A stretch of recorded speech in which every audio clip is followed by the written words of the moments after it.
With a score of 3,019 points, our 2024 International Champion Chorus is Lionsgate Chorus!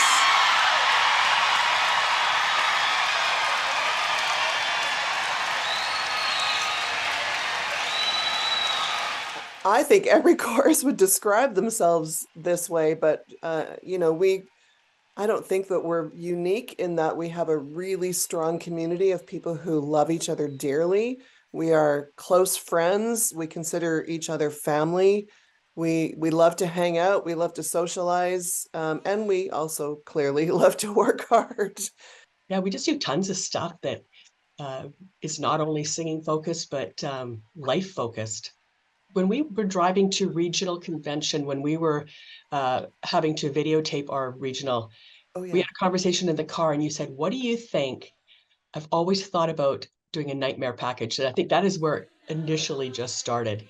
And then I'm just shocked at where it went from there and all that was involved in getting it to what showed up on stage. The snap sewing, we actually had another team called the Snap Sisters, and they spent hours, no, not hours, weeks and months sewing snaps on all the tearaways. So don't stop me now. Don't stop because I'm ready for contest, ready to fly. Shoot the star, lifting through the sky like a high, defying the laws of gravity.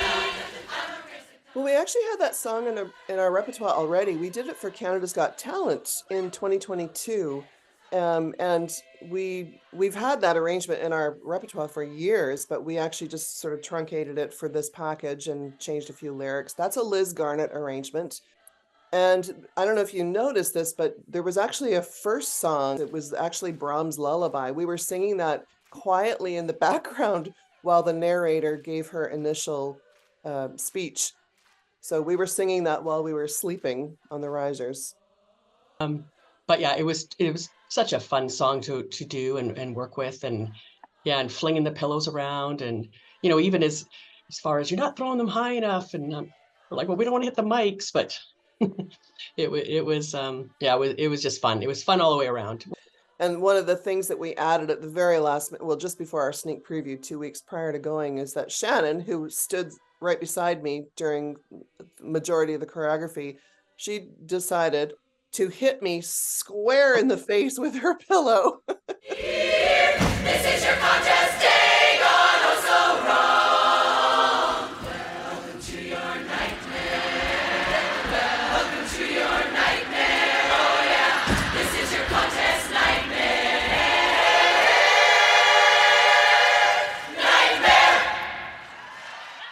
Well, initially that song was going to be a parody of This Is Halloween, and we were going to do This Is Contest Day, This Is Contest Day, but we didn't get clearance.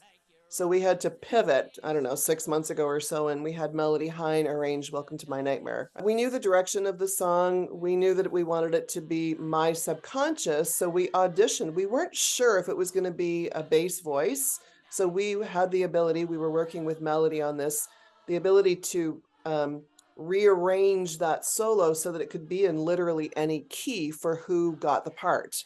Heather Bombin was the my subconscious, and she was the soloist for that, and she was perfect for the role. Ridiculously fantastic. Yeah, and really she was already fully tatted, and she dyed her hair pink and all the things. So she was the perfect person. And she was scary. At our sneak preview before we went to international, my poor little 4-year-old grandson cried. It's like, that's way too scary. I'm like, yeah, that's what we want. Side by the sea, by the sea, by the beautiful sea. You and me, you and me, you and me, you and me. It's your nightmare. The Good Day Gone Wrong song, the contest song that went terribly wrong, that morphed from the beginning to what you saw on stage dramatically. That was not, I mean, poor Melody, who arranged it, she probably didn't even recognize it by the time it hit the stage. Yeah, we had 2 characters in that song. One of them was possessed lioness and possessed zombie. So we had to go back and forth between the 2 possessed characters. So it was really fun for the chorus to do. We woken up at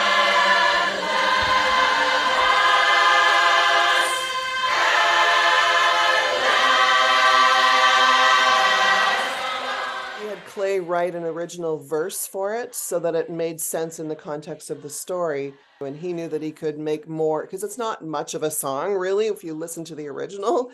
So he knew that he could make more of it. And in true Clay Hine fashion, he, masterfully created this incredible barbershop arrangement out of it. Each song had a different intention. And so we very consciously shifted ourselves mentally from song to song to song. And the And a chorus. character shift too in how we delivered that song from song to song. For the contest song, it was all about including the audience in the joy of waking up to a beautiful contest day. And that's a very conscious thing that Lionsgate does, is how we consciously share our energy with the audience. Well, we knew from the very beginning of developing this package that we wanted to have at least one cameo. So we brainstormed who would be, easily recognizable. And we thought, well, Dale would be perfect. But yeah, Dale and Brittlin and Kim, they were so willing to play, and they were willing to do anything. And we brought them to just one rehearsal in Louisville, and they were so much fun, and they followed directions.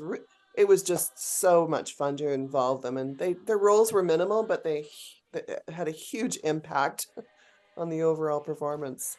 I think we knew that they were going to have huge responses.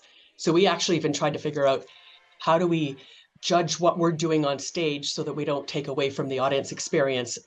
We like to win the audience more than anything, and we knew we had no control over what other groups were doing, only ourselves.